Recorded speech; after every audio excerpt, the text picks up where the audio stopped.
নিজের পেজ আইডিতে অনলাইনে শেয়ার করা শুরু করে, এটা কি ঠিক হবে? মোটেই ঠিক নয়। যেহেতু আমাদের শেয়ারের কারণে যে তাদের একটা ভালো কথা শুনতে গিয়ে আরও গলদ মানহাজের কথা মানুষ শুনে সেটাকে হক মনেকে বিভ্রান্ত হতে পারে, এতে কোনো সন্দেহ নেই। যখন আপনি একজন বিদআতির ভালো কথা শেয়ার করে দেবেন, প্রথম কথা এটি সালাফদের মানহাজ নয়, সাহাবায়ে কেরাম তাবেঈন তাবা তাবেঈনের মানহাজ নয় যে বেদাতীদের ভালো কথাটা প্রচার করো, মন্দটা করিও না।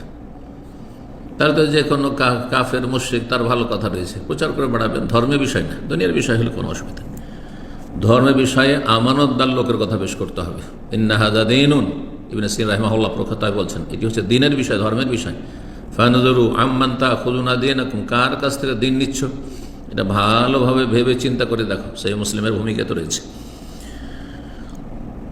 সেজন্য কি তাদের প্রমোট করে এসব বক্তব্য আমাদের সালাফিদের প্রচার করা উচিত হবে? জায়েজ নয়। উচিত কেন? জায়েজ নয়।